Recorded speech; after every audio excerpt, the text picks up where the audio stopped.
Un père milliardaire a vu sa serveuse prendre sa fille dans ses bras. Après qu'elle eut demandé sa mère, voici ce qui arriva. Et si un seul acte de gentillesse pouvait changer de vie pour toujours? Daniel Morrison était assis dans la banquette d'angle du Rosie's Diner, son costume coûteux jurant avec les sièges en vinyle usé et les carreaux à damier. À 47 ans, il dirigeait des conseils d'administration et concluait des affaires de plusieurs millions de dollars. Mais aujourd'hui, il se sentait complètement perdu. Sa fille de 6 ans, Lucy, était assise en face de lui, ses petites mains serrant un milkshake au chocolat, ses yeux encore rougis par les pleurs. « Papa, quand est-ce que maman revient ?» murmura-t-elle pour la 100e fois cette semaine-là. La gorge de Daniel se serra en voyant le visage de sa petite fille se défaire à nouveau. 3 mois s'étaient écoulés depuis l'accident, 3 mois depuis que leur monde s'était brisé, et il ne savait toujours pas comment répondre à cette question. Le poids familier du chagrin lui serrait la poitrine tandis qu'il tendait la main pour lisser les boucles blondes de Lucy. Dans ce modeste restaurant, entouré par le doux tintement de la vaisselle et des conversations discrètes, un homme riche et sa fille au cœur brisé cherchaient quelque chose que l'argent ne pouvait acheter, un moyen de guérir. « D'où regardez-vous ce soir ?» Daniel avait découvert le Rosie's Diner par accident 2 semaines auparavant, lorsque Lucy avait eu sa première crise complète depuis des mois. Elle avait été inconsolable après avoir vu une mère et sa fille au supermarché, et il avait conduit sans but jusqu'à ce qu'il aperçoive la lueur chaleureuse du petit restaurant. Quelque chose dans l'endroit, peut-être l'enseigne peinte à la main ou la façon dont un doux jazz s'échappait des haut-parleurs, l'avait attiré. Depuis, c'était devenu leur rituel du samedi, un refuge tranquille loin du manoir vide qui ne ressemblait plus à un foyer. Lucy commandait la même chose à chaque fois, des pancakes aux pépites de chocolat et un milkshake, bien qu'elles ne finissent rarement l'un ou l'autre. Daniel s'asseyait en face d'elle, faisant semblant de lire des emails tout en l'observant picorer sa nourriture, se demandant s'il échouait en tant que père. Les autres clients étaient principalement des habitants du coin, des fermiers, des couples de retraités, de jeunes familles riant autour de plats partagés. Personne ne le reconnaissait ici. Personne ne chuchotait à propos du magnate de la technologie dont la femme était morte dans ce terrible accident de voiture. Personne ne regardait Lucy avec ses yeux emplis de pitié qui faisait que sa petite fille se cachait derrière ses jambes. Ici, il n'était qu'un père et sa fille parmi d'autres, essayant de trouver leur prochain repas. La serveuse qui les servait habituellement était différente des autres. Son badge indiquait Claire, et Daniel estimait qu'elle était vers le début de la quarantaine, avec de gentils yeux bruns et des cheveux grisonnants tirés en une queue de cheval pratique. Elle se déplaçait dans le restaurant avec une efficacité tranquille, mais il y avait quelque chose de doux dans sa manière d'approcher leur table chaque semaine. Contrairement aux autres serveurs qui essayaient de remplir le silence de bavardages joyeux, Claire semblait comprendre que certains clients avaient besoin d'espace pour leur chagrin. Elle remplissait simplement le café de Daniel, demandait à Lucy si elle voulait plus de crème fouettée, et leur offrait à tous deux un doux sourire qui ne semblait jamais forcé. Daniel avait remarqué la façon dont elle s'attardait près des familles avec de jeunes enfants, comment elle se souvenait des commandes des clients réguliers, comment elle glissait un biscuit supplémentaire sur l'assiette d'un enfant quand les parents ne regardaient pas. Il y avait une chaleur maternelle chez elle qui lui rappelait douloureusement ce que Lucy avait perdu, mais qui lui apportait aussi du réconfort. Ce samedi en particulier était plus lourd que d'habitude. Lucy s'était réveillée en pleurant, serrant l'éléphant en peluche que sa mère lui avait donné, et rien de ce que Daniel essayait ne pouvait chasser les nuages de ses yeux. Au restaurant, elle était affalée contre la banquette, ses pancakes intacts devenant froids tandis que des larmes coulaient silencieusement sur ses joues. Daniel sentit sa propre poitrine se serrer en voyant sa fille disparaître un peu plus chaque jour. Il faisait défiler son téléphone, cherchant une distraction à son impuissance, quand il entendit la petite voix de Lucy briser le silence. « Maman me manque tellement », murmura-t-elle à personne en particulier, ces mots portant le poids d'un chagrin trop grand pour une si petite personne. « Je veux juste la serrer dans mes bras une dernière fois. » Cette déclaration simple et déchirante flotta dans l'air, et Daniel sentit ses yeux lui brûler de larmes non versées. Il leva les yeux pour voir Claire s'approcher de leur table avec la cafetière, et quelque chose dans son expression lui dit qu'elle avait entendu chaque mot. Ce qui se passa ensuite allait marquer Daniel pour le reste de sa vie. Claire posa la cafetière et regarda Lucy directement avec l'expression la plus tendre qu'il ait jamais vue sur le visage d'une inconnue. « Oh, ma chérie », dit-elle doucement, sa voix portant des années de compréhension. « Je sais exactement ce que ça fait. » Sans demander la permission, sans l'hésitation que la plupart des gens montraient autour des enfants en deuil des autres, Claire se glissa dans la banquette à côté de Lucy. Mon petit garçon adorait les pancakes aux pépites de chocolat comme cela, continua-t-elle, sa main caressant doucement les cheveux de Lucie. Il est parti depuis 2 ans maintenant, et parfois je me réveille encore en voulant lui en faire.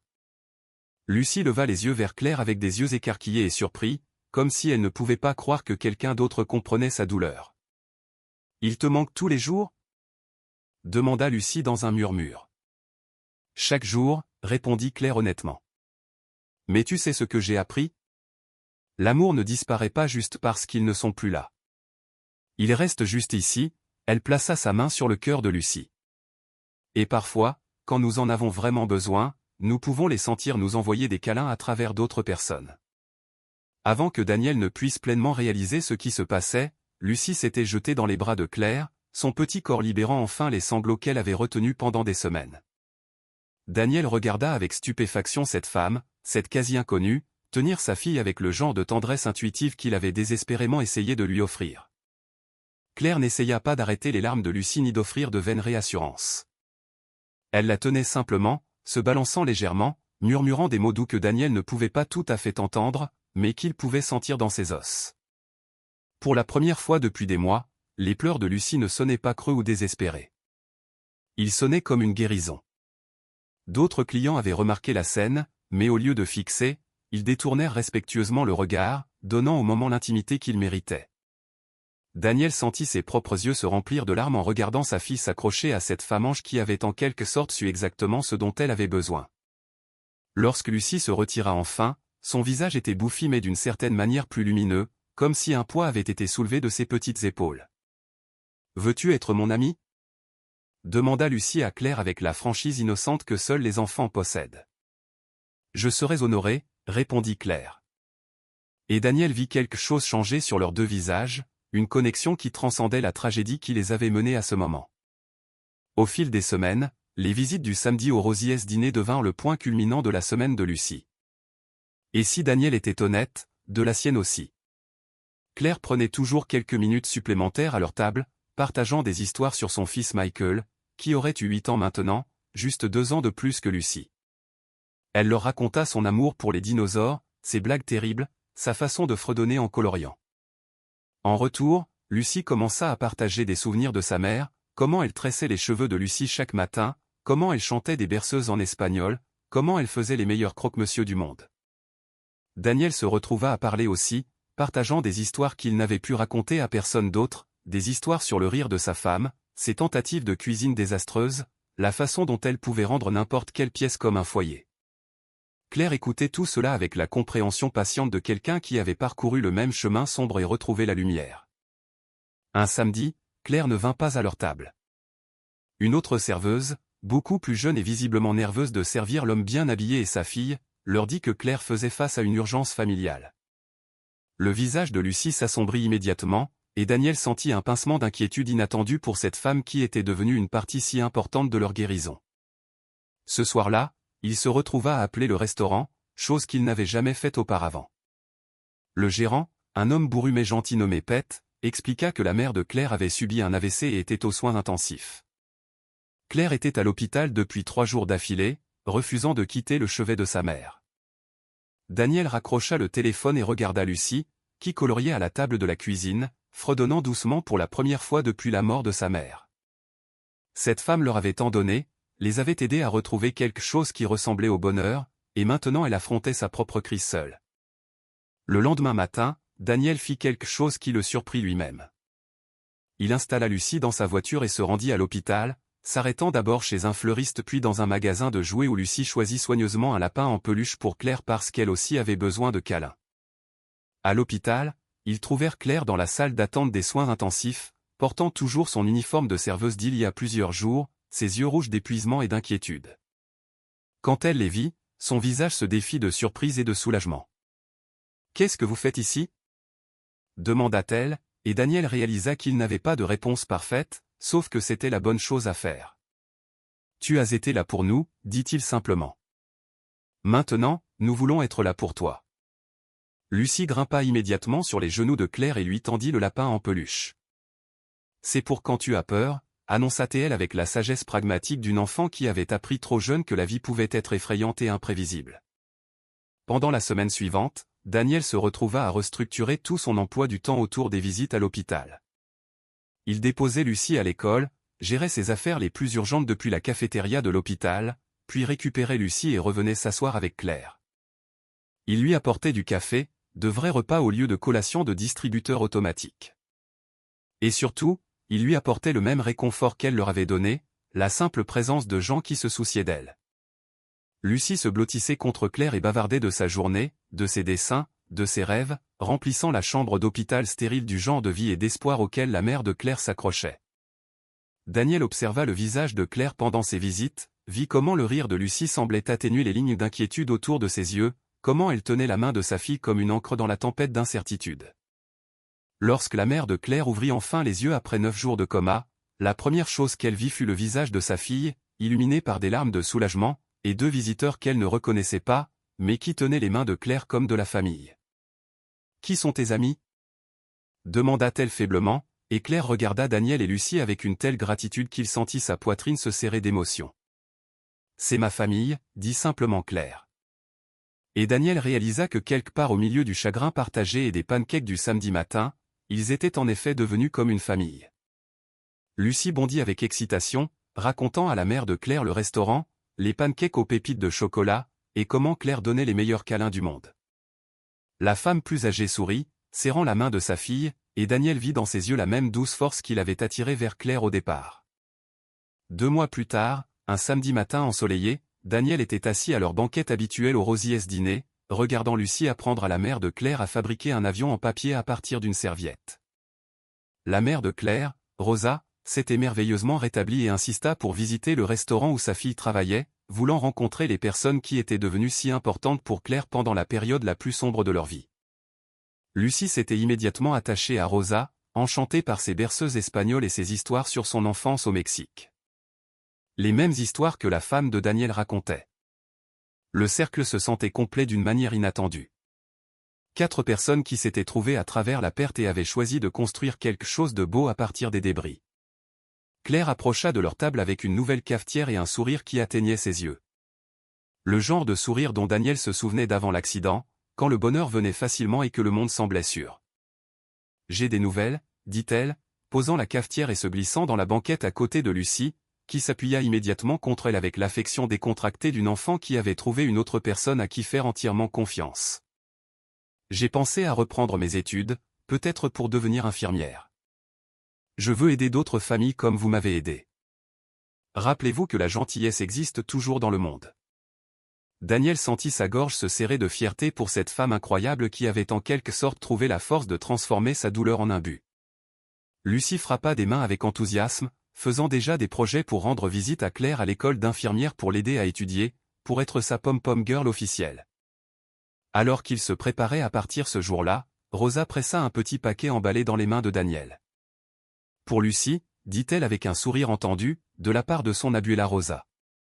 À l'intérieur se trouvait un délicat bracelet en argent avec un petit charme en forme de cœur, simple et beau, le genre de cadeau qu'une grand-mère pourrait offrir pour marquer un moment spécial. Les yeux de Lucie s'écarquillèrent de joie alors que Claire l'aidait à l'attacher autour de son poignet. « Et maintenant, tu auras toujours quelque chose pour te rappeler que tu es aimé » dit Claire doucement. Et Daniel réalisa qu'elle avait raison.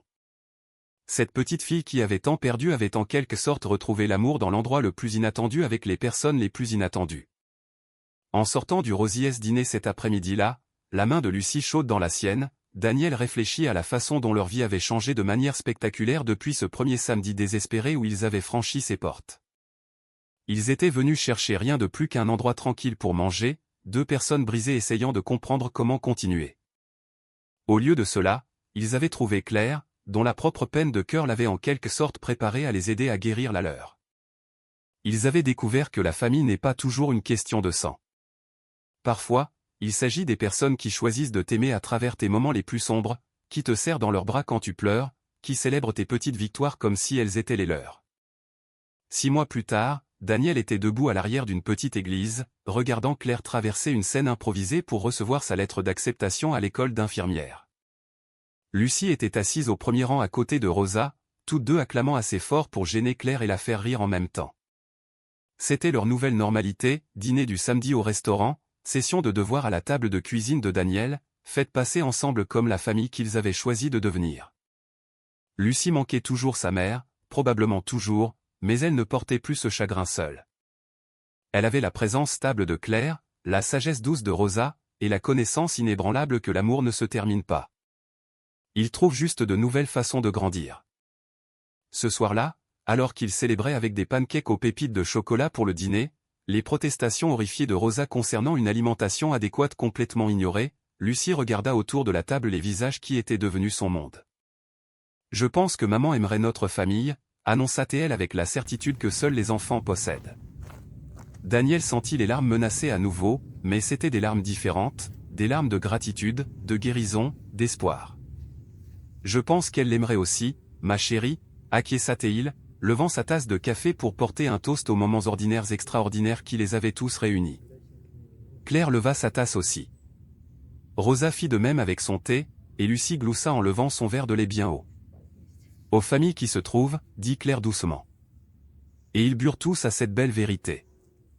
Si cette histoire a touché votre cœur, merci de laisser un pouce bleu. Partagez vos réflexions sur les familles choisies dans les commentaires ci-dessous et abonnez-vous pour plus de récits émouvants qui nous rappellent tous que l'amour a une façon incroyable de nous trouver exactement quand nous en avons le plus besoin. Merci de vous être joints à Daniel, Lucie, Claire et Rosa dans ce voyage. Puissiez-vous trouver votre propre famille inattendue dans les endroits les plus ordinaires, extraordinaires.